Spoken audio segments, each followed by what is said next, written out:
Okay, H.G. Wells once wrote, "You cannot imagine the craving for rest. I feel a hunger and thirst." And I think we've all been there, right? Oh, absolutely. That feeling when you've skimped on sleep and your brain just feels foggy. Exactly. So today we're doing a deep dive not just into feeling tired, but into why sleep is absolutely fundamental. We're talking peak performance, creativity, just overall well-being. Mm-hmm. And our starting point is pretty unique. We've got this story, an entrepreneur, an artist, and their billionaire mentor down in the catacombs under Rome. Yeah, talk about setting a scene, and then this figure, the spellbinder, shows up. Right. And he shares some, frankly, game-changing ideas about optimizing our lives, particularly focusing on sleep. So think of this as us pulling out the key takeaways from that encounter for you. We want to give you the practical insights on sleep's impact. No spelunking required. Okay, so let's get into it. It's the Bellbinder's core message. Yeah. It wasn't just about the morning routine, which everyone talks about. No, he really hammered home the other side of the coin. Uh, Optimizing your nightly ritual for what he called premium results. yeah, he literally said, what makes genius-level performance is a delicate balance between the mastery of your morning routine and the optimization of your nightly ritual. That balance. That's key, isn't it? It really is. You could have the perfect morning, Yeah. nail everything, but if you're consistently sleep deprived, You're undermining it all. exactly, it just won't work long term. Yeah. Like running a high-performance car on empty. Right. And he Yeah. didn't really pull any punches about the scale of the problem. He mentioned a ferocious global sleep recession. Which, I mean, feels incredibly relevant with our tech-saturated lives, doesn't it? Screens everywhere all the time. Totally. We're all kind of battling that constant lure, especially late at night. And he got specific about the how. He talked about blue light from our devices. For you listening, this is huge. Mm-hmm. That light directly interferes with melatonin production. Melatonin is basically your brain's signal saying, okay, time to power down, And the blue light just shouts, "Stay awake," instead. pretty much. It messes with your cognitive function too, not just making you feel less sleepy. He explained it pretty clearly. Using our devices before bed really disrupts our sleep patterns. Something about photoreceptors in our eyes. Yeah, these specific cells, intrinsically photosensitive retinal ganglion cells. Fancy name, they get triggered by that light. And that throws off our internal clock, the circadian rhythm thing. Precisely. It disrupts that natural 24-hour cycle. So, think about it. How often is scrolling on your phone the very last thing you do? Oof. Guilty as charged sometimes. Right. And his point is that habit could be seriously damaging how restorative your sleep actually is. It's a wake-up call, no pun intended. And the effects aren't just feeling a bit groggy. The entrepreneur in the story said something really relatable. What was that? Sometimes I struggle to function, my memory is off, and I feel exhausted. It's that feeling of just not being sharp. Yeah, that hits home for a lot of people, I think.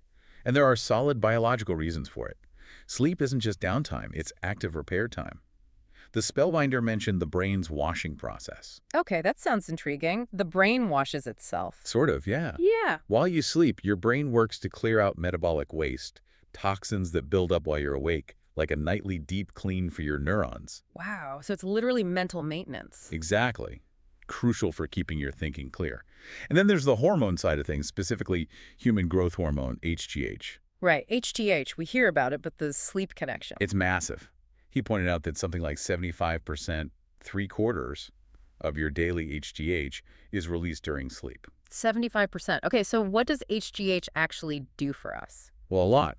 Healthy tissues, strong metabolism, it's linked to longevity, better mood, cognition, energy levels. Yeah. Even helps build lean muscle and regulate appetite hormones, leptin and ghrelin. The ones that control hunger and fullness. Oh, Okay, so sleep impacts our weight management too.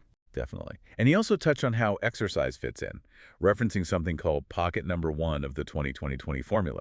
We don't know the formula itself from this. But it suggests a link. Like exercise helps HGH release too. It implies that exercise and sleep work together. They're synergistic, not separate things, for optimizing HGH and just general health. It's all connected. Okay, so we get why sleep is so vital. But the big question, how much do we actually need? Is there a magic number? He gave a pretty clear, science-backed answer based on sleep cycles. Right, sleep isn't just one long block. It comes in waves, cycles. Exactly. Each cycle is roughly 90 minutes long.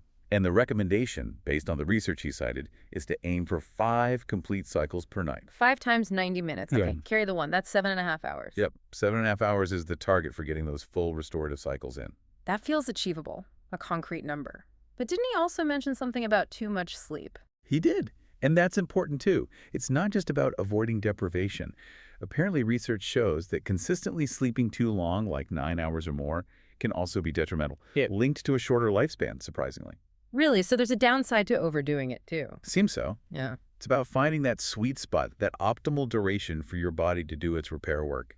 Not too little, not too much. The Goldilocks zone of sleep. Hmm. Makes sense. Around 7.5 hours, based on those cycles. Good practical advice. Mm-hmm. And, this wasn't just a lecture on biology. The reactions from the entrepreneur and the artist in the story, they seemed genuinely affected. They really did. It sounded like a real aha moment for both of them, looking at their own habits.